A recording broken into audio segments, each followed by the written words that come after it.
बच्चों लोग, आज के सेशन में हम लोग स्टार्ट करने वाले हैं न्यू चैप्टर कोऑर्डिनेशन केमिस्ट्री। ठीक है, ये आपके क्लास 12 का पार्ट 1 बुक का लास्ट चैप्टर है। अगर एनसीईआरटी में देखोगे तो पार्ट 1 बुक का लास्ट चैप्टर है। ठीक है, ये टॉपिक आपका इनऑर्गेनिक केमिस्ट्री में फॉल करेगा। ठीक है, और ये इनऑर्गेनिक केमिस्ट्री का one of the most important topic है।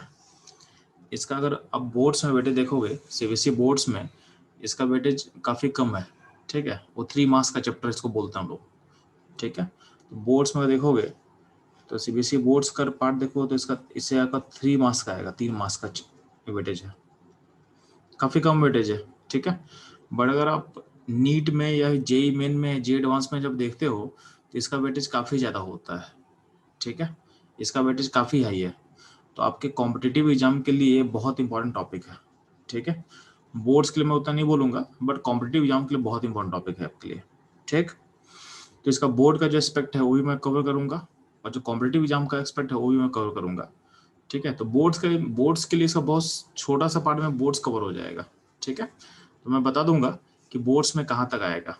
ठीक है, और जो पार्ट बोर्ड्स में नहीं आएगा वो मैं बता दूंगा। ठीक है, तो जब हम पढ़ेंगे तो चीज़ों को क्लासीफाई करके पढ़ने वाले हैं कि कौन सा बोर्ड्स में नहीं आने वाला है, मैं आपको बता दूंगा। ठीक है, अब ध्यान देना, इस चैप्टर में बेसिकली हम लोग बात करते हैं सॉल्ट पे। ठीक है, सॉल्ट, तो सॉल्ट पर अगर बात किया जाएगा तो ध्यान ध्यान देना, सॉल्ट को 3 कैटेगरी में बांटा गया है। कुछ सॉल्ट होता है सिंपल सॉल्ट, ठीक है, कुछ सॉल्ट होता है डबल सॉल्ट, और कुछ सॉल्ट होता है कॉम्प्लेक्स सॉल्ट। ठीक है, तो पॉइंट है कि simple, double and complex salt हम किसको बोलते हैं, तो ध्यान देना,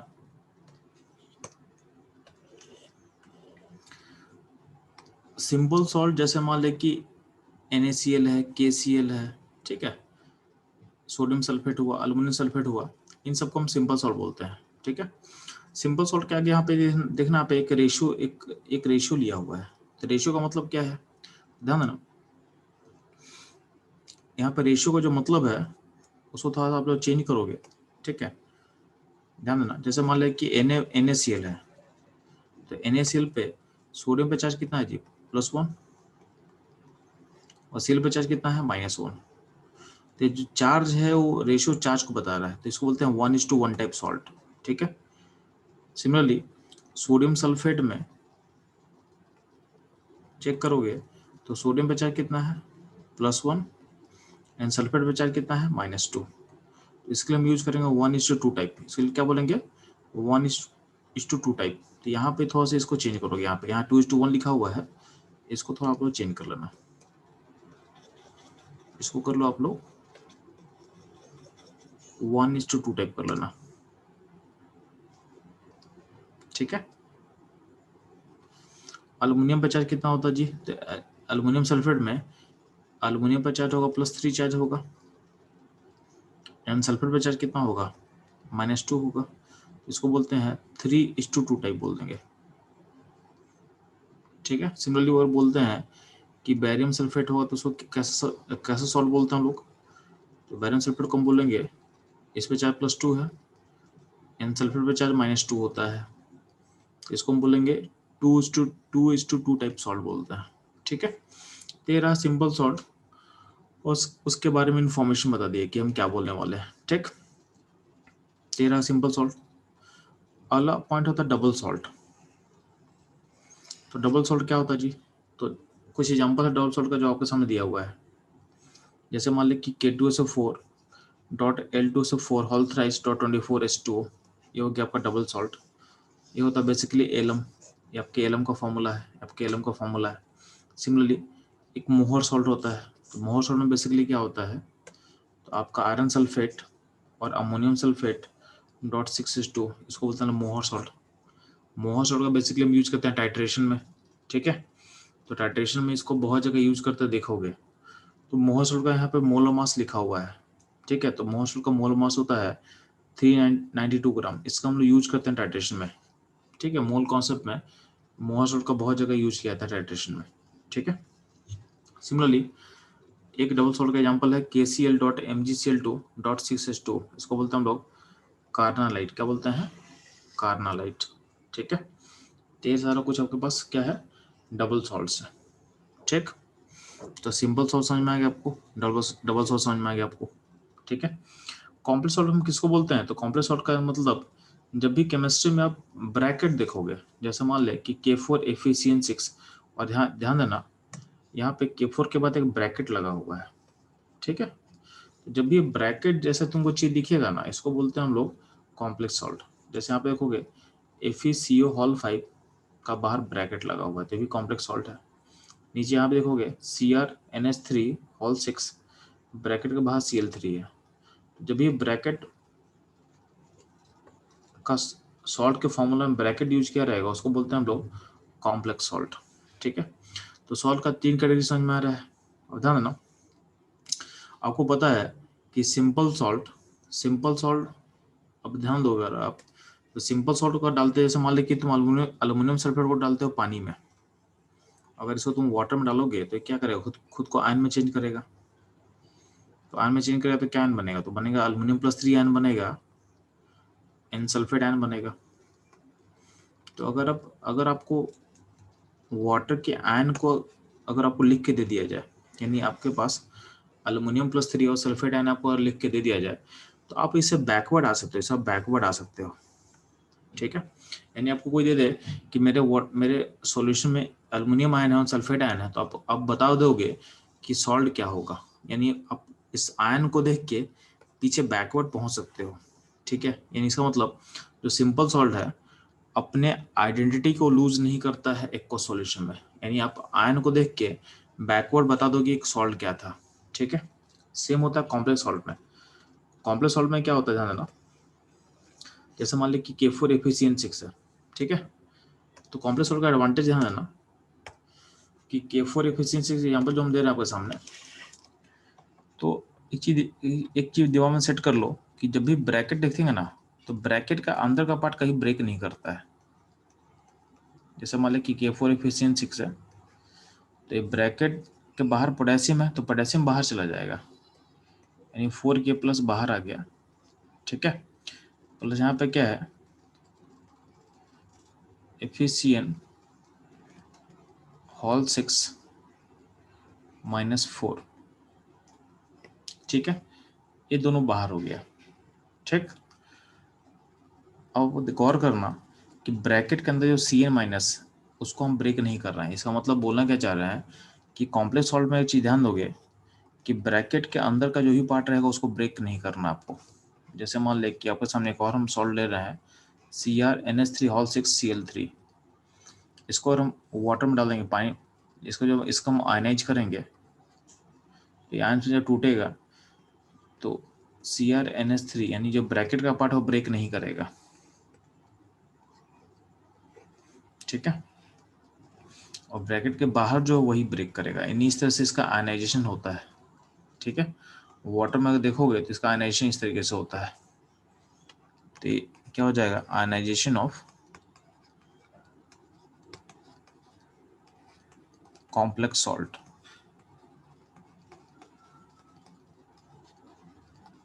ionization of complex salt in H2 in H2, ठीक है। Ionization of complex salt in H2, ठीक है। तो ये ध्यान देना आप लोग। तो इस तरह से आयन इस तरह से ब्रेक करता है। अब गौर करना, अगर आपको हम बोल देंगे कि मेरे पास वाटर में ये दोनों आयन है, ठीक है। तो इन दोनों आयन को, इसमें क्या है, एक आपके पास कॉम्प्लेक्स आयन है FeCN हॉल पे -4 चार्ज है, ठीक है। और एक पे एक आयन है पोटेशियम आयन है, तो इन दोनों को कंबाइन करोगे तो वापस सॉल्ट ऐसा बनेगा। यानी आप आयन्स का यूज करके बैकवर्ड जो सॉल्ट है वहां पे आप रीच कर सकते हो, इसका मतलब है कि कॉम्प्लेक्स सॉल्ट का जो आयन्स है उसको देख के आप ये बता सकते हो कि ये जो आयन्स है किस सॉल्ट से प्रोड्यूस हुआ है, यानी इसका जो ओरिजिन इस सॉल्ट से ओरिजिनेट किया है उस सॉल्ट को आप डिफाइन कर सकते हो। तो हम ऐसा बोल सकते हैं कि कॉम्प्लेक्स सॉल्ट भी अपने आइडेंटिटी को लूज नहीं करता है एक्वा सॉल्यूशन में, ठीक है। यानी एक्वा सॉल्यूशन में भी अपने आइडेंटिटी को रिटेन करता है, यानी आप उस आयन को देख के आप सॉल्ट को बता दोगे, ठीक है। वही सेट में आप लिखा हुआ है कि complex salt retain its identity in aqueous solution, यानी आयंस को देख के हम बता सकते हैं कि कौन सा सॉल्ट हम यूज किए हुए हैं। तो पॉइंट है डबल सॉल्ट में आखिर क्या होता है, तो ध्यान देना डबल सॉल्ट में अगर हम आयंस पे फोकस करेंगे तो हम ये नहीं बता पाएंगे कि ये आयन आखिर आया कहाँ से है। फॉर एग्जाम्पल ध्यान देना, अगर अगर आपके पास हम ऐसा सिस्टम ले रहे हैं, ठीक है, हम एक सिस्टम ले रहे हैं जहाँ पे इसमें Al2SO4 whole thrice plus K2SO4, इस सिस्टम को हम डाल रहे हैं पानी में, ठीक है, और एक हम ले रहे हैं K2SO4 dot Al2SO4 whole thrice dot 24H2O, इसको डालो पानी में। दोनों सिस्टम से अगर तुम देखोगे तो सिस्टम में आयन कौन सा बना होगा, दोनों में कॉमन आयन प्रोड्यूस हुआ होगा। क्या क्या आयन प्रोड्यूस होगा, तो आयन होगा एल्यूमिनियम +3 होगा, सल्फेट आयन होगा, इन पोटेशियम होगा।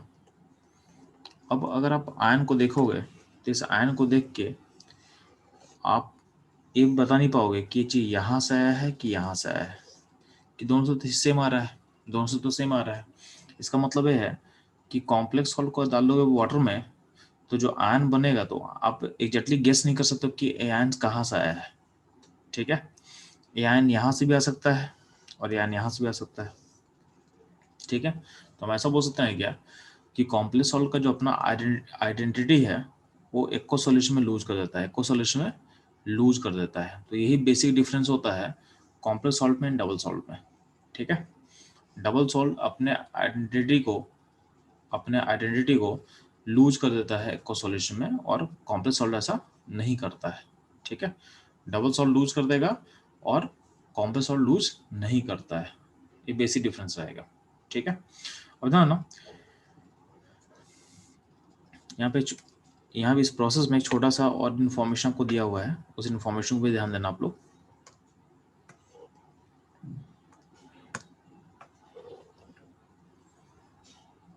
जैसे मान ली कि एलएम का फॉर्मूला क्या आपके पास है, तो एलएम का फॉर्मूला यहाँ पे देखना, फॉर्मूला क्या है K2SO4 dot Al2SO4 whole thrice dot 24H2O, ठीक है। तो यहाँ पे देखो नीचे लिखा होगा कि स्मॉलर कटायन लाइक लिथियम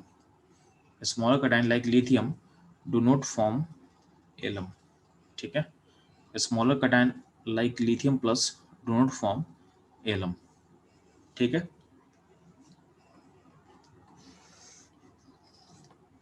अब यहाँ गौर करना, इस एलम के फॉर्मूला में 2 पोटेशियम है 2 अल्युमिनियम है, तो दो पोटेशियम है और 2 अल्युमिनियम आयन है। होता क्या है ना कि 24H2 में से जो 6 इस 24H2 में आपके पास जो वाटर मॉलिक्यूल है उसको 4 पार्ट में डिवाइड करो, ठीक है। तो हर आयन, जितना भी आयन कटायन आपके पास है, सारे कटायन के पास 6 वाटर मॉलिक्यूल उसके पास सराउंड करता है, ठीक है। तो हर कटायन के पास 6 water molecule as a link करेगा, यानी अट्रैक्ट होकर उसके पास अटैच रहेगा, ठीक है। ठीक है, तो हर कटायन 6 वाटर मॉलिक्यूल से क्या रहेगा, सराउंडेड रहेगा।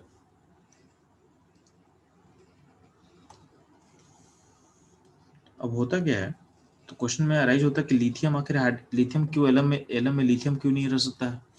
तो लिथियम का साइज बहुत छोटा होता है, ठीक है। तो छोटे लिथियम के अराउंड में आपको वाटर का 6 मॉलिक्यूल एडजस्ट, वाटर का मॉलिक्यूल का साइज मान लेते इतना बड़ा है, तो ऐसा water molecule 6 water molecule lithium के पास नहीं आ पाएगा ड्यू टू स्मॉल साइज, ठीक है। Due to small size 6 water molecule lithium के अराउंड आ नहीं सकता, इसलिए लिथियम एलम फॉर्म नहीं करेगा। तो क्वेश्चन कभी पूछ सकता है आपसे कि लिथियम एलम क्यों नहीं फॉर्म करता है, तो बोलोगे due to small size of lithium इसके अराउंड 6 वाटर मॉलिक्यूल सराउंड नहीं कर सकता है, इसलिए एलम फॉर्म नहीं करेगा, ठीक है। ये लॉजिक रहा है एलम, लिथियम क्यों एलम फॉर्म नहीं करता है। लिथियम के एलम ना बनाने का रीजन आप ऐसा सोच सकते हो, ठीक है। अब ध्यान देना, तो ये यहाँ लिखा हुआ है कि each cation is surrounded by 6 water molecule. ठीक है, अब ध्यान दोगे 21 में एलम में, इन केस ऑफ एलम आपका every cation is surrounded by 6 water molecule. ठीक है, और हम लोग बता चुके हैं कि डबल सॉल्ट अपने आइडेंटिटी को लूज कर देता है कब, एक्वा सॉल्यूशन में, तो आपको पता चल चुका है। ठीक, और ध्यान ना ये जो हम चैप्टर स्टार्ट किए हुए हैं, ये जो कोऑर्डिनेशन केमिस्ट्री जो चैप्टर है, इस चैप्टर में पढ़ने क्या वाले हैं, तो ये जो पूरा चैप्टर है ये डेडिकेटेड है स्टडी ऑफ कॉम्प्लेक्स सॉल्ट।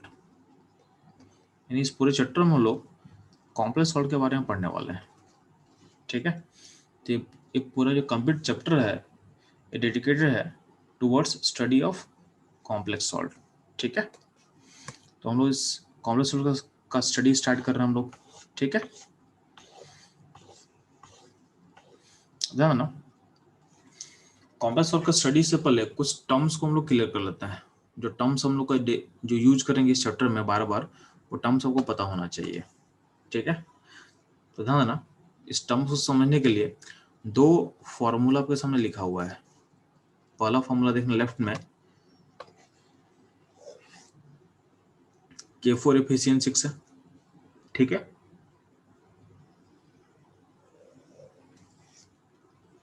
और राइट में जो फॉर्मूला है वो क्रोमियम NH3 ब्रैकेट बाहर Cl3 है। ठीक है, अब इन दोनों फॉर्मूला में कुछ टर्म्स है जो वो समझ में आना चाहिए। तो ध्यान देना, एक होता है सेंट्रल मेटल, एक होता है कॉम्प्लेक्स सॉल्ट का सेंट्रल मेटल एटम। किसको बोलेंगे, तो ध्यान देना जैसे लेफ्ट वाले में जो ब्रैकेट के अंदर मेटल होगा ना, जो ब्रैकेट के अंदर मेटल होगा, जैसे मान ली लेफ्ट वाले में आयरन है, ये हो जाएगा सेंट्रल मेटल।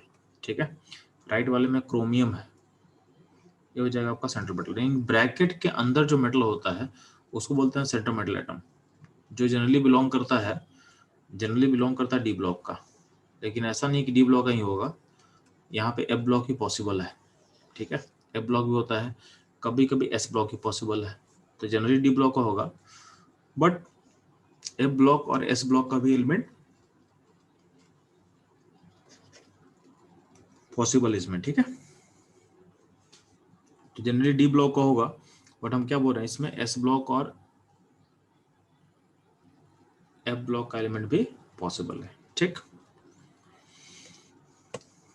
अब ध्यान दोगे तो ये आपको समझ में आएगा सेंट्रल मेटल एटम हम किसको बोलते हैं। ठीक है, अब ध्यान देना जैसे देखिए लेफ्ट जो कि लेफ्ट साइड में जो कॉम्प्लेक्स है उसमें ध्यान देना, उसमें ब्रैकेट के बाहर पोटेशियम है। ठीक है, तो ब्रैकेट के बाहर अगर मेटल रहेगा उसको बोलते हैं हम लोग कटायन। ब्रैकेट के बाहर जब भी कोई मेटल होगा उसको बोलते हैं हम कटायन। और राइट वाले कॉम्प्लेक्स में ध्यान देना ब्रैकेट के बाहर क्या है, Cl है, यानी अनायन है, उसके लिए हम बोलेंगे, इसके लिए बोलेंगे अनायन।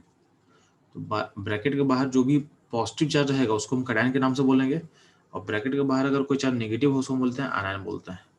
ठीक है, अब ध्यान ना इस कटायन या जो अनायन है, यानी ब्रैकेट के बाहर जो भी चीज है कटायन हो या अनायन हो, उसको बोला गया है प्राइमरी वैलेंसी। क्या बोला गया है, प्राइमरी वैलेंसी।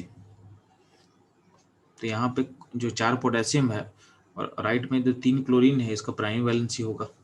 ठीक है, यहाँ इसको हम बोलते हैं आयनाइजेबल वैलेंसी। आयनाइजेबल वैलेंसी यानी ये वैलेंसी क्या होगा, ये खुद को आयनाइज कर सकता है, यानी ये खुद को आयन में चेंज कर सकता है। तो ब्रैकेट के बाहर जो भी होता है उसको बोलते हैं प्राइमरी वैलेंसी या बोलते हैं आयनाइजेबल वैलेंसी। ठीक है, अब ध्यान रखना ब्रैकेट के बाहर जो भी है उसको अगर हटा दोगे तो ब्रैकेट पर एक चार्ज आएगा। जैसे मान लो कि यहाँ पोटेशियम है, इस पोटेशियम को तुम हटा दोगे तो चार्ज आएगा क्या, तो आएगा आपके पास ब्रैकेट पर चार्ज आएगा -4, यानी FeCN6 और चार्ज आएगा -4। ठीक है, सिमिलरली अगर आप क्लोरीन को हटा दो तो ब्रैकेट पर चार्ज आ जाएगा +3।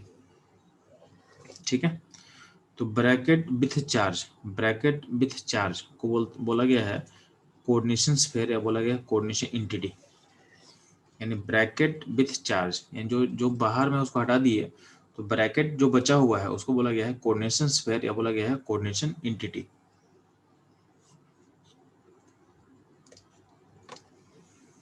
ठीक है, अब ध्यान देना ब्रैकेट के अंदर मेटल के अलावा क्या है, तो ध्यान देना लेफ्ट में आयरन मेटल हो गया, अब आयरन के अलावा क्या है, साइनाइड आयन है।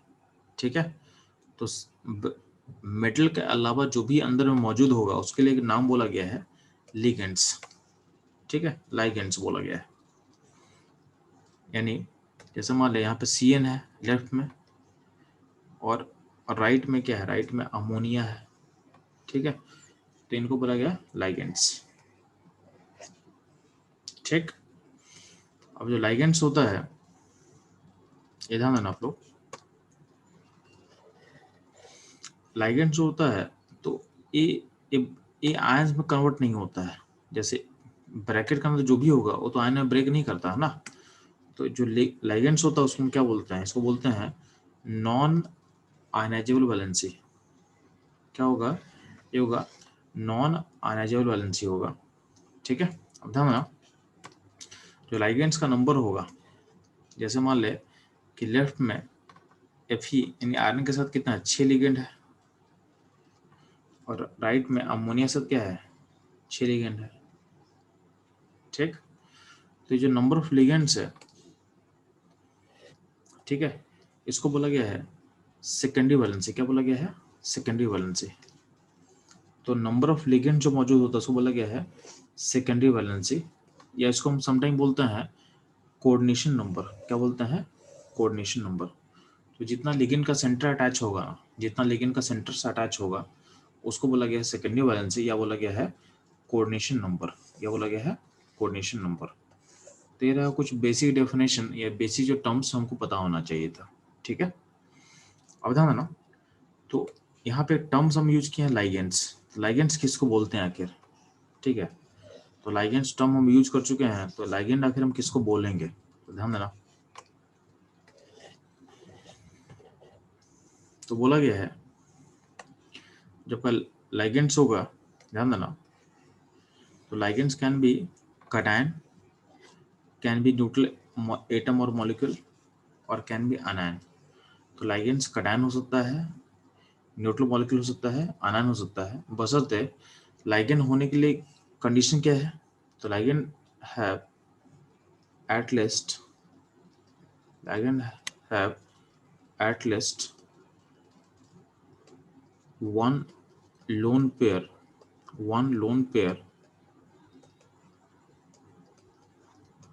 to donate. Ligand have at least one lone pair to donate. ये ध्यान देना आप।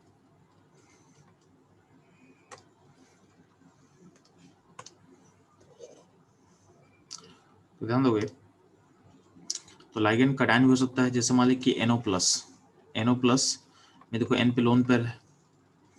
अमोनियम प्लस को हम लिगेंड नहीं बोलेंगे, अमोनियम प्लस पे लोन पेयर नहीं है N पे, इसको इसलिए लिगेंड नहीं बोला गया है।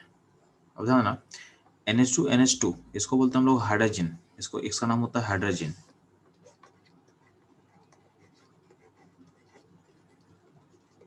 अब इस मॉलिक्यूल पे अगर हम यहाँ पे 2 N सेंटर है, 2 नाइट्रोजन सेंटर है ना आपके पास, इसमें किसी एक N सेंटर पे हम H+ का अटैक करवा देंगे। तो मान लेते हैं कि इसके सेंटर पे हम H+ का अटैक करवा दे रहे हैं, तो यहाँ ए बन जाएगा NH3 पॉजिटिव।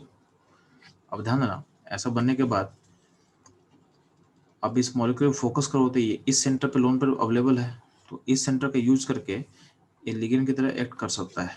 ठीक है, तो आपका NO+ लिगेंड होगा कटायनिक, इवन NH2 NH3+ भी लिगेंड की तरह काम कर सकता है, क्योंकि यहाँ पे भी क्या है, एक लोन पर देने के लिए अवेलेबल आपके पास है। यदि ये चीज ध्यान दोगे तो लिगेंड्स कटायन हो सकता है। कुछ लिगेंड न्यूट्रल मॉलिक्यूल होता है, जैसे अमोनिया मॉलिक्यूल है, वाटर मॉलिक्यूल है, O2 है, CO है। अब गौर करना इवन NO है, NO पे N सेंटर पे एक लोन पर दिख रहा है और एक और इलेक्ट्रॉन होगा, एक और इलेक्ट्रॉन दिख रहा है आपको। ठीक है, तो इन सब पे कहीं ना कहीं आपके पास एक लोन पर है देने के लिए। ठीक है, तो लोन पर देने के लिए है तो क्या इसको हम लिगेंड बोलेंगे।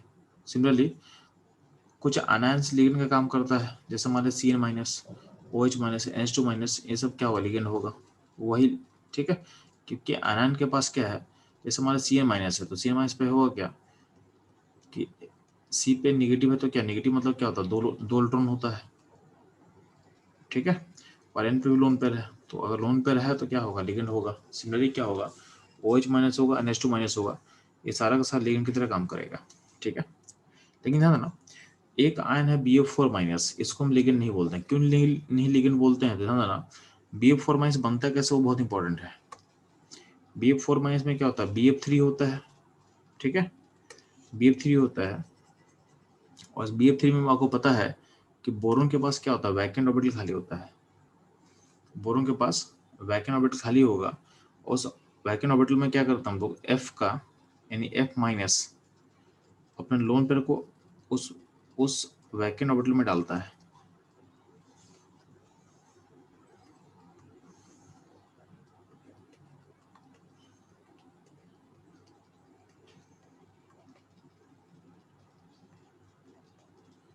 ठीक है, तो ये बन जाएगा BF4 माइनस। अब BF4 माइनस मतलब देखोगे, जो लोन पर बी पे आया है, जो तो वो बॉन्ड में चला गया है, तो बी के पास कोई एक्सेस इलेक्ट्रॉन नहीं है। बी पे चाहे नेगेटिव तो आपको दिख रहा है, बट बोरोन पे कोई एक्स्ट्रा इलेक्ट्रॉन नहीं है, इसलिए बोरोन का सेंटर लिगेंड की तरह एक्ट नहीं करेगा, इसलिए यहाँ पे क्रॉस कटा हुआ है। यानी BF4 माइनस में बोरोन सेंटर को आप लिगेंड नहीं बोल सकते हो, ठीक है।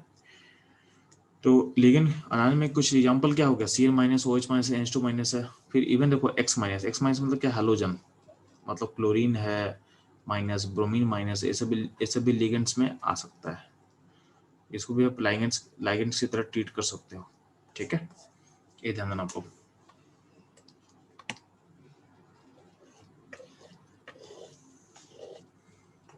अब ध्यान देना, जब बात कर हम लाइगेंड्स का बात कर रहे हैं, तो लाइगेंड को दो पार्ट में क्लासिफाई किया गया है, ठीक है। तो कुछ लिगेंड को बोलते हैं वीक लिगेंड, कुछ को बोलते हैं स्ट्रॉन्ग लिगेंड। तो लाइगेंड्स को दो पार्ट में बांटा गया है, कुछ वीक लिगेंड है और कुछ स्ट्रॉन्ग लिगेंड है, ठीक है। तो यार सिंपल सा भी आपको याद रखना है चीज कि CO का मतलब होता है कार्बन मोनोऑक्साइड, और Cl माइनस होता है साइनाइड आयन होता है।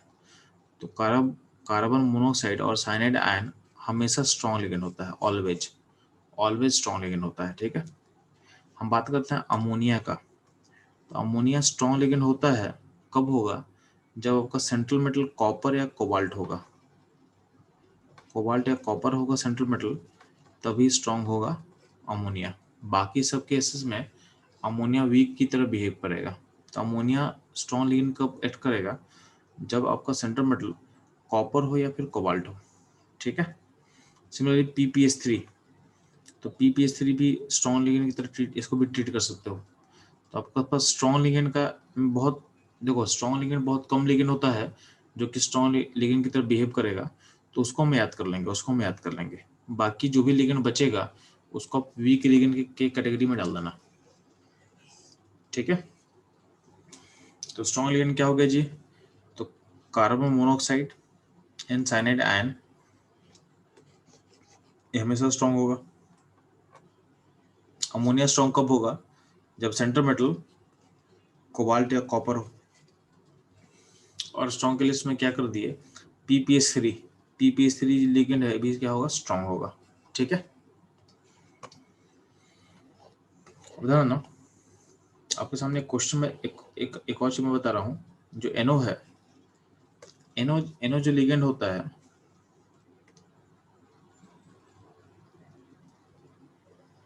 ठीक है, ध्यान दोगे, NO का दो स्टेट होता है, ठीक है। NO का दो स्टेट पॉसिबल है, NO या तो जीरो स्टेट में होगा, ठीक है, NO या तो जीरो स्टेट में होगा, इसको बोलते हैं NO, या तो होगा NO+1 स्टेट में, क्या होगा, NO होगा +1 स्टेट में। तो NO का दो फॉर्म पॉसिबल है, या तो जीरो या तो प्लस। अब ध्यान ना, जब भी सेंट्रल मेटल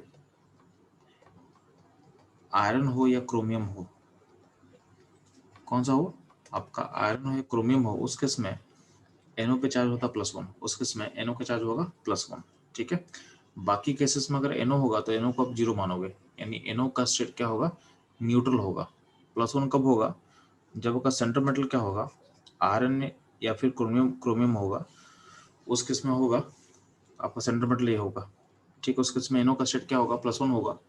बाकी सारे केसेस में NO को आप न्यूट्रल मान के चल सकते हो, ठीक है। तो ये आप याद रखना, ठीक। अभी छोटा सा क्वेश्चन आपके सामने है, आप ये बताओगे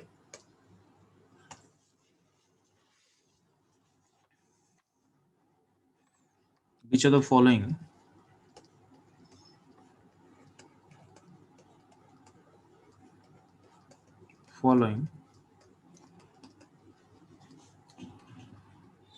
do not act as ligand, for example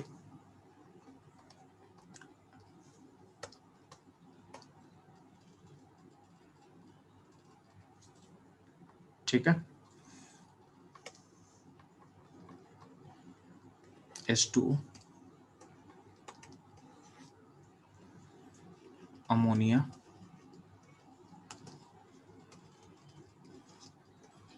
CO, NH4 plus,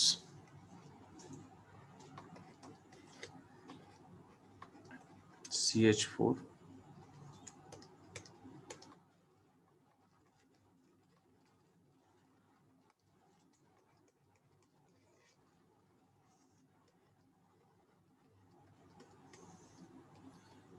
BF4 minus,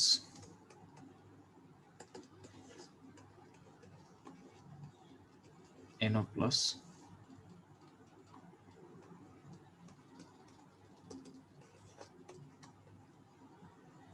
C2H6, ठीक है।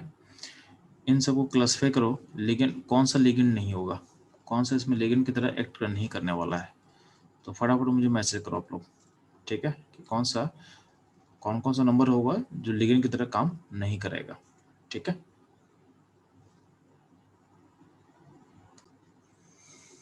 तो चलो इसमें लिगेंड की तरह कौन कौन सा एक्ट नहीं करने वाला ध्यान देना। इसमें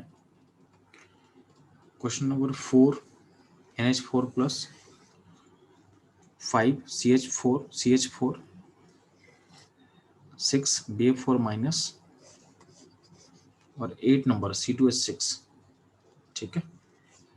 यानी 4 5 6 एंड 8 नंबर होगा जो कि लाइगेंड्स की तरह एक्ट नहीं करने वाला है। क्यों? क्योंकि इनके पास लोन पेयर नहीं अवेलेबल है, इसके पास लोन पेयर नहीं है देने के लिए, इसलिए इसको आप लाइगेंड्स की तरह नहीं बोलोगे, ठीक है। ये ध्यान देना, ये क्वेश्चन जेईई मेन में आया हुआ है। जो क्वेश्चन में जो हम लोग बात कर रहे हैं ये ऑलरेडी जेईई मेन का ही क्वेश्चन है। तो फंडामेंटल से क्वेश्चन आता है तो फंडामेंटल के अकॉर्डिंग आप लोग को रेडी रहना है, ठीक है।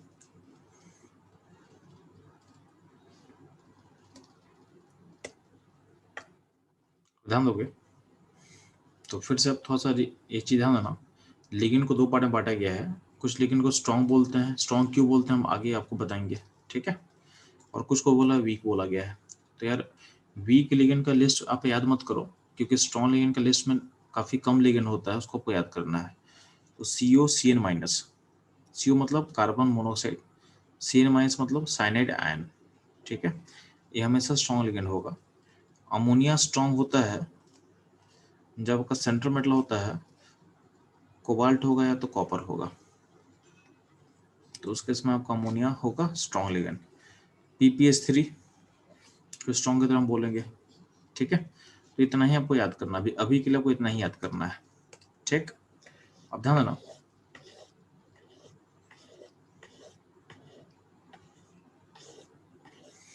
तो सबसे पहले हम लोग को अब पहला कोऑर्डिनेशन कंपाउंड का जो पहला थ्योरी है वैलेंस बॉन्ड थ्योरी, उसको हम स्टार्ट कर रहे हैं, ठीक है। तो वैलेंस बॉन्ड थ्योरी के थ्रू हम लोग क्या क्या सीखने वाले हैं, तो हम लोग सीखने वाले हैं आपके कॉम्प्लेक्स सॉल्ट का शेप क्या होगा, उसका हाइब्रिडेशन क्या होगा, उसका मैग्नेटिक कैरेक्टर क्या होने वाला है, ठीक है। मैग्नेटिक कैरेक्टर दो टाइप का होता है, एक होता है पैरामैग्नेटिक और एक होता है डायमैटिक, ठीक है। मैटिक अटैक के अंदर एक टॉपिक होता है मैटिक मोमेंट। क्या होता है? Magnetic moment. और मैटिक मोमेंट निकालने का फॉर्मूला होता है √/n n+2 बोर्स मैनाटोन, BM, बोर्स मैनाटोन, ठीक है।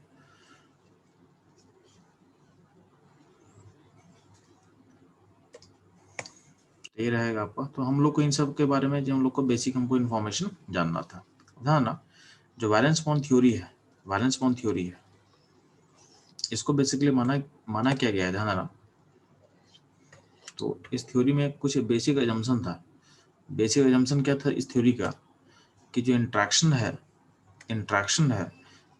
Between ligands and central metal is purely covalent. बोला गया है कि अगर हम L से लिगेंड को बोल रहे हैं तो L अगर लिगेंड है और M मेटल है तो इन दोनों के बीच का जो इंट्रैक्शन है वो प्योरली आपका कोवेलेंट है, यानी इनका बॉन्ड का नेचर होता है कोवेलेंट, ठीक है। इसका मतलब लिगेंड्स और मेटल का जो बॉन्डिंग है वो क्या होता है? कोवेलेंट होता है। और आपको पता होता है कि पानी में कौन सा बॉन्ड ब्रेक करता है जी?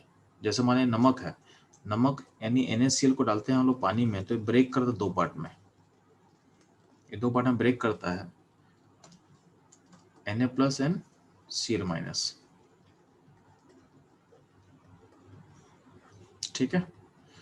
तो पानी में कौन सा बॉन्ड ब्रेक करता है? जो बॉन्ड आयनिक होता है वही ब्रेक करता है। जो बॉन्ड आपका आयनिक होगा वो पानी में क्या होता है? ब्रेक करेगा, ठीक है। लेकिन जो बॉन्ड कोवेलेंट होता है वो कभी पानी में ब्रेक नहीं करेगा। अगर बॉन्ड का टाइप कोवेलेंट होता है तो वाटर में ब्रेक नहीं करता है। तो वही चीज़ यहाँ पे है कि लाइगेंड्स और मेटल का बॉन्ड क्या है? कोवेलेंट है। इसलिए जब हम उसको वाटर में डालते हैं तो आयनाइज नहीं करता है, तो यही इसका रीजन है। यहाँ पे देखो इस थ्योरी का बेसिक जो पोस्टुलेट्स है, बेसिक जो एजम्पशन है, वो बोला गया कि लाइगेंड्स और सेंट्रल मेटल का जो बॉन्डिंग है वो होता है प्योरली कोवेलेंट, ठीक है। यानी यहाँ पे लिखा हुआ है कि लाइगेंड्स और जो मेटल होता है वो बॉन्डेड बाय कोऑर्डिनेट बॉन्ड, ठीक है। होता कैसे है तो ये मैं आपको आगे समझा दूंगा कि इसका बॉन्डिंग का टाइप कैसा होता है, ठीक है। बेसिकली यहाँ पे होता क्या है कि जो लाइगेंड्स होता है, लाइगेंड्स अपना लोन पेयर को डोनेट करता है, ठीक है। कहाँ पे डोनेट करता है? तो जो मेटल होता है, मेटल का डी ऑर्बिटल खाली होता है, तो लाइगेंड जो होता है अपना लोन पेयर को डोनेट करता है मेटल के वैकेंट डी ऑर्बिटल में टू फॉर्म कोऑर्डिनेट बॉन्ड, ठीक है। ये कैसे होगा आपको हम आगे समझाने वाले हैं, ठीक है, कि लाइगेंड्स का डोनेशन कैसे एक्ट करता है, ठीक। तो लाइगेंड्स मतलब उसके बाद एक लोन पेयर देने के लिए, तो जो लोन पेयर देने के लिए है वो क्या करता है? मेटल के वैकेंट डी में, यानी मेटल जो है उसका वैकेंट डी ऑर्बिटल खाली होता है उसमें क्या करता है? डोनेट करता है। और डोनेशन का टाइप क्या होता है? कोवेलेंट होता है। इसलिए क्या होता है कि लाइगेंड और मेटल का जो बॉन्डिंग है वो पानी में ब्रेक नहीं करता है, ठीक है। अब आगे हमको वैलेंस बॉन्ड जो थ्योरी पढ़ना है, इस थ्योरी को हम लोग स्टडी करने वाले हैं on the basis of number of ligand, यानी हम लोग VBT, वैलेंस बॉन्ड थ्योरी, यानी जो VBT थ्योरी है इसको हम स्टडी करेंगे on the basis of number of ligands, ठीक है, on the basis of number of ligands, ठीक है। तो नंबर ऑफ लिगेंड्स 2 हो सकता है, 3 हो सकता है, 4 हो सकता है, 5 हो सकता है, 6 हो सकता है। इसमें 4 और 6 का जो केस है वो इम्पोर्टेंट है,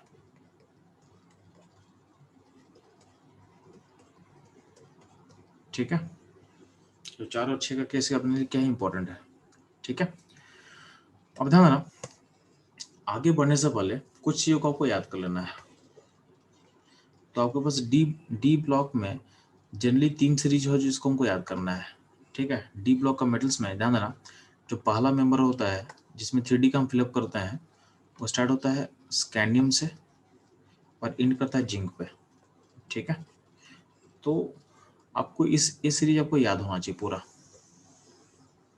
ये सीरीज आपको याद होना चाहिए। उसके बाद आपको बॉटम यानी आपको ग्रुप वाइज आपको याद करना है, इन स्कैंडियम के ग्रुप में क्या क्या होता है, तो वाई होगा और एल होगा, लैंथ्रम होगा, इन इट्रियम होगा एंड लैंथ्रम होगा।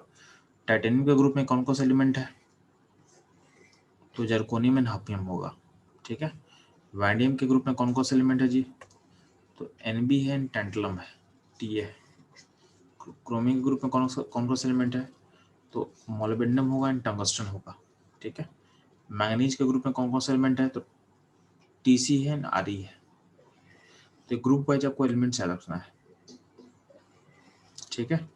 अगर हम सीबीएसई बोर्ड का बात करें तो हमको नीचे का एलिमेंट्स याद करने नहीं करने से काम कोई दिक्कत नहीं है, बट अगर आप कॉम्पिटिशन के लिए फोकस कर रहे हो तो नीट और जेई में आपको ग्रुप वाइज एलिमेंट्स इतना कम से कम याद रखना है, डी ब्लॉक का इतना एलिमेंट्स कम से कम, ठीक है। तो फर्स्ट सीरीज आपको याद होना चाहिए, स्कैंडियम से लेके टाइटेनियम, स्कैंडियम से लेके जिंक तक का एलिमेंट तो आपको पता होना चाहिए सारा, ठीक है। इसमें कुछ नहीं करना है, तो आपको पता होना चाहिए। उसके अलावा हर हर एलिमेंट का जो ग्रुप में नीचे का एलिमेंट्स है वो आपको पता होना चाहिए, यानी ग्रुप वाइज एलिमेंट्स आपको याद होना चाहिए, ठीक है। ये ध्यान देना, ये आपको याद करना है, ठीक है। अब ध्यान देना, जो पहला फर्स्ट सीरीज का जो एलिमेंट्स है उसको आपको पूरा याद होना चाहिए, प्लस और क्या इन्फॉर्मेशन को पता होना चाहिए, तो आपको ये पता होना चाहिए कि 30 तक के एलिमेंट्स का कॉन्फ़िगरेशन फटाफट आपको लिखने आना चाहिए, ठीक है। जैसे मान ले, जैसे आपसे बोला जाए कि टाइटेनियम का कॉन्फ़िगरेशन क्या होगा, तो आपको ये फटाफट पता होना चाहिए होगा। पहली बात आपको इसका एटॉमिक नंबर पता होना चाहिए, तो आपको स्कैंडियम से लेके जिंक तक का एटॉमिक नंबर तो फटाफट को याद आपको होना चाहिए, टंग पे होना चाहिए चीज़। तो मैं बता दे रहा हूँ, scandium, titanium, vanadium, chromium, MN, ठीक है, iron, cobalt, nickel, copper, zinc. तो इसका क्या होता है एटॉमिक नंबर जी, 21 होता है, 22 होगा, 23 होगा, 24, 25, 26, 27। तो इतना तक आपको एटॉमिक नंबर मिनिमम आपको टंग पे चाहिए आता है, ठीक है। आपको सोचना पड़ना नहीं चाहिए, फटाफट आपको रिस्पॉन्स आपका आना चाहिए, ठीक। अब इसके बाद क्या होगा, एटलीस्ट आपको इन सारे का कॉन्फ़िगरेशन पता होना चाहिए, इलेक्ट्रॉनिक कॉन्फ़िगरेशन आपको लिखना आना चाहिए, ठीक है। इसके लिए आपको एक आसान तरीका बता दे रहे हैं आपको, आप बस इतना करना, आर्गन 3D N4s2 याद होना चाहिए आपको। ये याद कर लोगे तो बाकी सब कॉन्फ़िगरेशन आप इजीली लिख सकते हो, ठीक है। आर्गन 3D N4s2 इतना आप ध्यान सेट कर लेना, ठीक। जैसे मान ले कि हमको लिखना है 25 का Mn का, तो ध्यान देना यहाँ जो N है ना, N में 5 लगा देना, यानी जो सेकंड डिजिट है 21 का 1, 22 का 2, 23 का 3, जो सेकंड डिजिट है, यानी जो यूनिट प्लस पे जो डिजिट है वो आपका N हो जाएगा। जैसे हमको लिखना है Fe का कॉन्फ़िगरेशन, तो उसका कॉन्फ़िगरेशन क्या हो जाएगा, तो हो जाएगा आर्गन 3D6 4s2, ठीक है। हमको लिखना अगर निकल का, तो निकल क्या हो जाएगा जी, तो आर्गन 3D8 4s2, ठीक है। हमको लिखना मान लें कि वैंडियम का, हम क्या लिखेंगे, आर्गन 3D3 4s2, ठीक है। तो इस तरह से हमको कॉन्फ़िगरेशन लिखने आना चाहिए। और ध्यान ना, इसमें 2 एक्सेप्शन होता है, एक होता है क्रोमियम, एक होता है कॉपर। तो एक्सेप्शन अगर याद नहीं भी है तो चलेगा, कोई दिक्कत नहीं है, बट अगर आपको पता तो बस बता दे रहा हूँ मैं, आपको पता होना चाहिए, यहाँ पे ज़्यादा मैटर नहीं करता, बट आपको पता होना चाहिए। जैसे मतलब क्रोमियम में होता क्या है कि आर्गन 3D4N4s2 ऐसा होना चाहिए था, बट बोला क्या जाता है कि यहाँ पे जो एस का इलेक्ट्रॉन है उसको डी पे जंप करवा देना है, डी में उसको यहाँ भेज देना है। तो ये हो क्या जाता है, इसका कॉन्फ़िगरेशन हो जाएगा आर्गन 3D5 4s2 हो जाएगा, 4s1 हो जाएगा, ठीक। सिमिलरली अगर बात करते हैं कॉपर का, तो कॉपर का कॉन्फिगरेशन होना क्या चाहिए था? तो होना चाहिए था आर्गन 3d9 N4s2 होना चाहिए था, लेकिन होता क्या है कि s का जो इलेक्ट्रॉन है उसको अब d में जंप करवा दे, तो अल्टीमेटली क्या होगा, आर्गन 3d10 N4s1 ऐसा हो जाता है। ठीक है, तो पहला तो आपको ये पता होना चाहिए, यानी पहला आपको दिमाग में सेट करना इन्फॉर्मेशन कि 30 तक का जो कॉन्फ़िगरेशन है वो आपको टंग पे आना चाहिए, यानी उसमें आपको टाइम नहीं लगना चाहिए। तो पहला तो कभी ये आपको याद रखना है।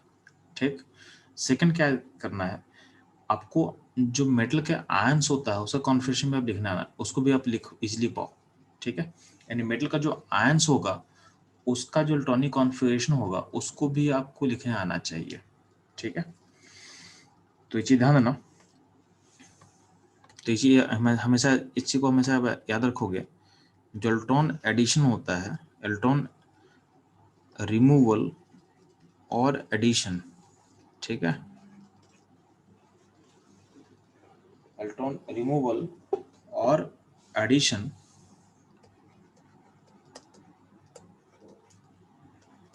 is always take place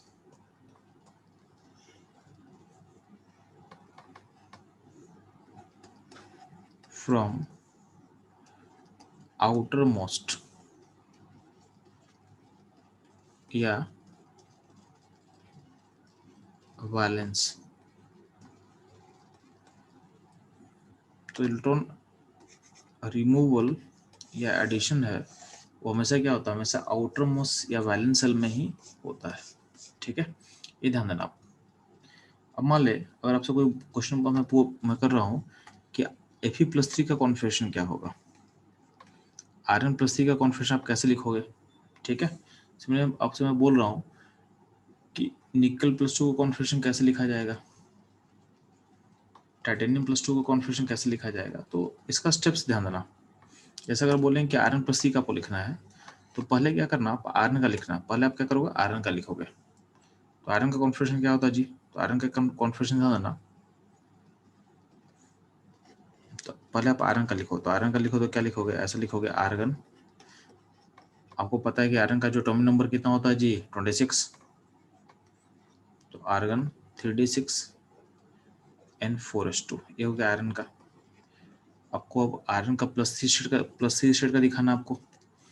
+3 में क्या करेंगे, यहाँ पे आउटर मोस्ट क्या है, आउटर मोस्ट 4s है, तो यहाँ पे +3 मतलब क्या होगा, 3 इलेक्ट्रॉन का लॉस करना है, यानी आयरन से 3 इलेक्ट्रॉन आप निकालोगे। तो ध्यान देना, S से 2 इलेक्ट्रॉन निकलेगा और D से 1 इलेक्ट्रॉन निकलेगा। ठीक है, तो अल्टीमेटली हो गया आर्गन 3d5। ठीक, अगर हम बात करते हैं Na+2 का कैसे लिखेंगे, तो पहले आप क्या करोगे, पहले आप लिखोगे निकल का, पहले आप लिखोगे निकल का, तो निकल का क्या लिखोगे, तो निकल का 28 होता है।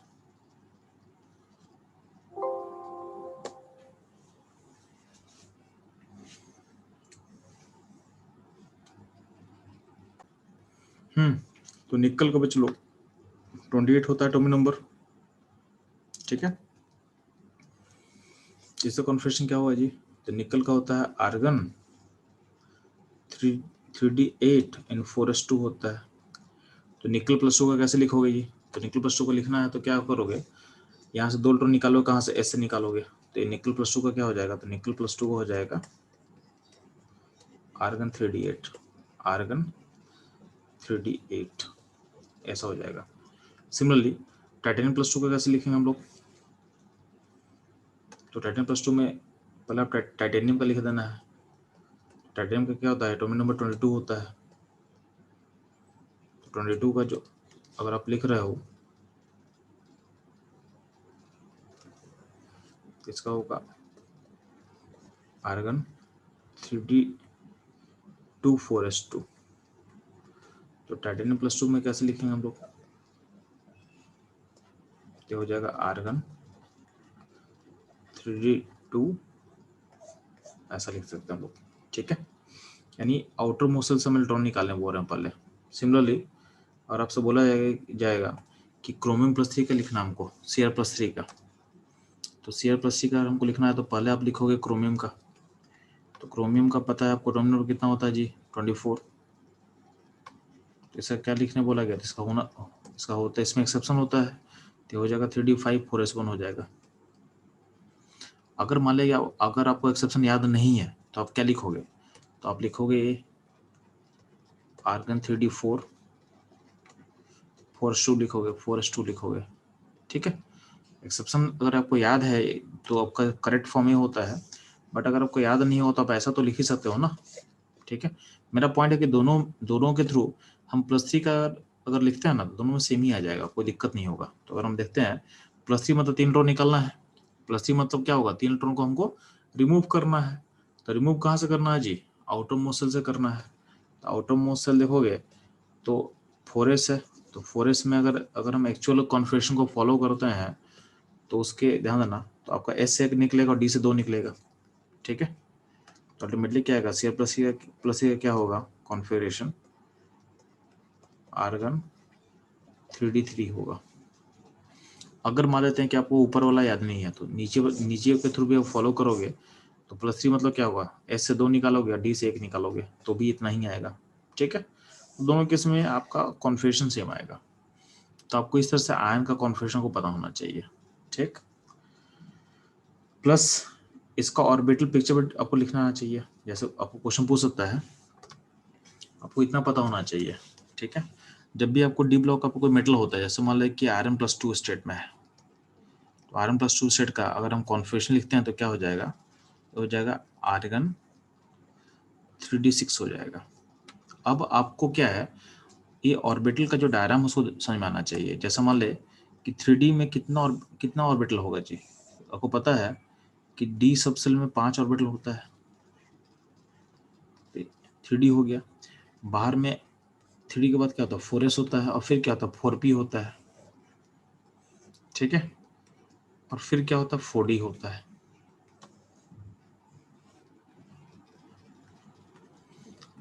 तो ध्यान देना, आपको ये ऑर्बिटल पिक्चर भी दिमाग सेट करना है, 3D 4s 4p 4d इतना आपको पता होना चाहिए, यानी ये आपको लिखना है बार बार, ठीक है। अब जब हम 3D का बात मेटल जो भी है वो 3D फैमिली का है, तो जैसे मान लेते हैं कि अगर Rn+2 आपके पास दिया हुआ है इसमें 3d6 होगा, इसमें 3d6 के इलेक्ट्रॉन को डालना है, तो इलेक्ट्रॉन में 3D में गया हुआ है, तो इसमें ध्यान देना इसको फिलअप कैसे करोगे, तो आपको पता है कि इलेक्ट्रॉन पहले सिंगली फिलअप होता है और फिर क्या होगा, फिर पेयरिंग होता है, तो ये हो जाएगा Rn+2 का ऑर्बिटल डायग्राम, ठीक है। बाकी 4s 4p 4d क्या होगा, ये खाली रहेगा। तो ये ऑर्बिटल पिक्चर में वो क्लियर होना चाहिए। अगर हम पूछे आपसे कि ड्रॉ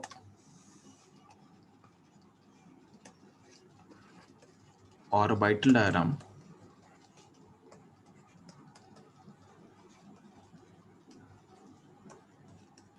फॉर Cr+3, तो पहले आपको Cr+3 का कॉन्फ़िगरेशन पता होना चाहिए। तो Cr+3 क्या होता है, आर्गन 3d3 होगा। इसका ऑर्बिटल डायग्राम कैसे ड्रॉ करोगे आप लोग, तो ध्यान देना,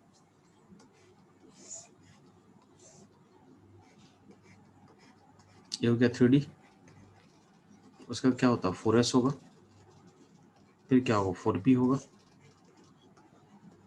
और फिर क्या होगा 4d होगा। तो आपको यहाँ तक आपको ड्रॉ करना है, ठीक है। और इसका इलेक्ट्रॉन कहाँ पे है, तो 3D में इलेक्ट्रॉन है, तो डी में कितना इलेक्ट्रॉन 3 इलेक्ट्रॉन है, तो 3 इलेक्ट्रॉन को फिलअप करेंगे बस। ये हो गया इसका ऑर्बिटल डायग्राम, ये हो गया इसका ऑर्बिटल डायग्राम, ठीक है। इसका यूज हम आगे करने वाले हैं, तो ये चीज इसको भी आपको दिमाग सेट करना है, ठीक। कभी कभी क्या होता है ना, कभी कभी आपसे बोलेगा ऐसा कुछ दिया हो रहेगा। अभी तक हम लोग कैटायन का कॉन्फ़िगरेशन लिख रहे थे ना, मेटल पे चार्ज पॉजिटिव था तो इलेक्ट्रॉनिक कॉन्फ़िगरेशन कैसे लिखे थे वो समझ में आ रहा है आपको। कभी कभी क्या होता है, अगर बोल देंगे V-, बी पे चार्ज नेगेटिव है तो इसका कॉन्फ़िगरेशन कैसे लिखोगे, तो फिर से क्या करना, फिर से पहले आप वी का लिखो, पहले आप वैंडियम का लिखो। तो वैंडियम का क्या होता है, आर्गन 3d3 एंड 4s2। क्यों क्यों क्योंकि वैंडियम का जो एटॉमिक नंबर होता है 23। ये हो गया सो कॉन्फिगरेशन आर्गन 3d3 4s2, इसका 4p खाली रहेगा। अब देखो नेगेटिव का मतलब क्या होता है, तो नेगेटिव का मतलब होता है इलेक्ट्रॉन आप ऐड की हो। तो हम आपको क्या समझाया है कि जब भी हम इलेक्ट्रॉन ऐड या रिमूव करते हैं तो हमेशा कहाँ करते हैं, तो हमेशा हम करते हैं आउटर मोस्ट सेल में। कहाँ करते हैं हमेशा हम लोग आउटर मोस्ट सेल में करते हैं, ठीक है। इलेक्ट्रॉन जब भी हम ऐड करेंगे या रिमूव करेंगे तो हमेशा आउटर मोस्ट सेल में होता है। तो यहाँ पे हम इलेक्ट्रॉन ऐड कर रहे हैं तो ऐड कहाँ होगा, तो देखो आउटर मोस्ट सेल कौन सा है जी, तो वी का आउटर मोस्ट सेल 4p है, क्योंकि 4s तो फिलअप है ना। 4s में तो 2 का कैपेसिटी, s में 2 का कैपेसिटी था, अब 2 इलेक्ट्रॉन डाल दिए हो तो s में इलेक्ट्रॉन तो अब लेगा नहीं, तो इलेक्ट्रॉन जाएगा कहाँ पे, तो जाएगा p में, ठीक है। तो अगर v माइनस का हम बात करते हैं तो v माइनस का कॉन्फिगरेशन क्या होगा जी, तो v माइनस का कॉन्फिगरेशन हो जाएगा argon 3d3 4s2 and 4p1 हो जाएगा, ठीक है। तो आपको समझ में आना चाहिए कि हमेशा हम जो एडिशन रिमूवल करते हैं हमेशा आउटर मोस्ट सेल से होता है, ठीक है। तो पॉजिटिव में समझ में आ गया था कैसे निकालना है। कभी कभी रेयर केस में चाहे नेगेटिव भी आएगा, उसके लिए भी आपको मैं रेडी कर दे रहा हूँ ताकि वहां भी आप फंसो ना, ठीक है, कि आपको किस तरह से सोचना है आपको प्रोसेस में, ठीक। तो इस हम लोग चार्ज नेगेटिव का हम सोच सकते हैं। अगर आपसे मान लेते हैं आपको ऐसा क्वेश्चन दे दिया जाए कि टीएम, ठीक है, टाइटेनियम -2 का क्या होगा कॉन्फिगरेशन, इसमें क्या करना है आपको, आर्गन नॉर्मली टाइटेनियम का होता है क्या 3d2 4s2 होता, ये होता टाइटेनियम का। अब -2 है तो क्या होगा, इस आउटर मोस्ट सबसेल कौन सा होगा 4p होगा, तो 4p में 2 इलेक्ट्रॉन एक्स्ट्रा डाल दो तो हो जाएगा टाइटेनियम -2 का कॉन्फिगरेशन, ठीक है। तो ये आपको समझ में आना चाहिए। अगर इसका हमको ऑर्बिटल पिक्चर अगर ड्रॉ करना पड़े तो कैसे ड्रॉ होगा, तो 3D में कितना इलेक्ट्रॉन है जी, तो 3D हो गया, फिर 4s हो जाएगा और फिर क्या होगा 4p होगा, और साथ में 4d हम दिखा देते हैं, 4d में इलेक्ट्रॉन तो नहीं है बट हम साथ में उसको दिखा देंगे, ठीक है। बाद में समझ में आएगा आपको कि मैं दिखाने क्यों बोल रहा हूँ। अब इसमें इलेक्ट्रॉन जब डालेंगे तो क्या होगा, 1 2 यहाँ पे डी का 3D का कोटा पूरा हो चुका है कि डी में 2 इलेक्ट्रॉन था, 4s में 2 इलेक्ट्रॉन है दिखा दिए, और 4p में 2 इलेक्ट्रॉन है दिखा दिया, ठीक है। तो ये हो जाएगा इसका ऑर्बिटल डायग्राम, इसका ऑर्बिटल डायग्राम ऐसा होगा, ठीक है। ये आपको समझ में आना चाहिए, ठीक। एक चीज और ध्यान देना, अगर आपके एक बॉक्स को बोलते हैं ऑर्बिटल, अगर सिंगल इलेक्ट्रॉन रहेगा इसको बोलते हैं हम लोग अनपेड, क्या बोलते हैं हम लोग अनपेड बोलते हैं। और अगर ऐसा बॉक्स में अगर 2 इलेक्ट्रॉन दिया रहेगा इस तरीके से, इसको बोलते हैं हम लोग पेड बोलते हैं, क्या बोलते हैं इसको हम लोग पेड बोलेंगे, ठीक है। क्योंकि आगे हमको अनपेड एंड पेड काउंट करना पड़ेगा, तो आपको पता होना चाहिए कि पेड का मतलब क्या है और अनपेड का मतलब क्या होता है, ठीक है। ये चीज ध्यान देना, ठीक है। तो आपको इतना समझ में आ चुका है, तो आपको बेसिक जो इंपॉर्टेंट चीज समझ में आना चाहिए वो पता है कि हमको एलिमेंट्स का 30 तक का जो एलिमेंट्स है उसका कॉन्फ़िगरेशन फास्ट आपको याद होना चाहिए, फटाफट आप बोल पाओ, प्लस उसका जो पॉजिटिव आयंस है उसका भी कॉन्फ़िगरेशन फटाफट आपको बोलने आना चाहिए। इससे क्या होगा, आपका जो क्वेश्चन सॉल्विंग जो स्पीड है ना वो काफ़ी फास्ट हो जाएगा। मतलब कोऑर्डिनेशन केमिस्ट्री में अगर इतना इन्फॉर्मेशन आपको दिमाग सेट कर लोगे ना तो क्या है आपका स्पीड बहुत फास्ट हो जाएगा, आपको मतलब विद इन सेकेंड्स आप क्वेश्चन सॉल्व कर लोगे। और अगर यहाँ पे फंसोगे ना तो आपका स्पीड बहुत स्लो रह जाएगा, ठीक है। तो मेरा इम्फेसिस इतना मैं इसलिए दे रहा हूँ क्योंकि मुझे स्पीड आपका फास्ट चाहिए। मतलब स्लो स्पीड से क्या होगा ना, अपना टाइम बहुत किल करेगा और हम क्वेश्चन भी सही नहीं कर पाएंगे, ठीक है। तो जो भी इन्फॉर्मेशन अभी मैं बोला हूँ उसको बाई हार्ट कर लेना है, उसको बाई हार्ट कर लेना है, ठीक है।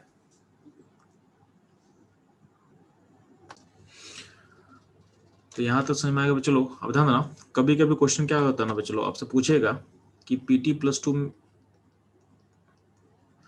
में कितना न्यूट्रॉन है, या इसमें इसका कॉन्फ़िगरेशन कैसे सोचेंगे हम लोग, ठीक है। ये आपसे पूछ सकता है कि RH+3 का क्या होगा, ठीक है। तो जब भी क्वेश्चन ऐसा है तो ध्यान देना, आपको मैं बोल चुका हूँ याद करने के लिए, आपको मेटल का ग्रुपिंग आपको पता होना चाहिए। जैसे मान लो कि पीटी का आपसे पूछा गया तो पीटी आपको पता है कि पीटी निकल के ग्रुप का पार्ट है, पीटी आपके निकल के ग्रुप का पार्ट है। अब क्या करना, अगर आपका क्वेश्चन Pt+2 बोला गया है तो आप क्या करना, उस क्वेश्चन को चेंज कर देना निकल +2 में, आपका आंसर सेम आ जाएगा। ठीक है, आपको अगर पूछा गया RH+3 तो RH+3 किसके ग्रुप का पार्ट है, कोबाल्ट ग्रुप का पार्ट है। तो क्या करना, आप उसको कोबाल्ट में चेंज कर देना, यानी आप RH+3 को चेंज कर दो कोबाल्ट में +3 में, आपका आंसर सेम ही आ जाएगा। ठीक है, तो कोबाल्ट +3 का कॉन्फ़िगरेशन क्या होगा, आर्गन 3d6। तो कहीं ना कहीं जो RH है, RH का भी कॉन्फ़िगरेशन सिमिलर ही रहेगा, उसका भी डी में क्या होगा, उसका भी डी में 6 इलेक्ट्रॉन होगा। अब 3d नहीं होगा, 4d या 5d, 4d होगा, लेकिन डी में 6 इलेक्ट्रॉन होगा।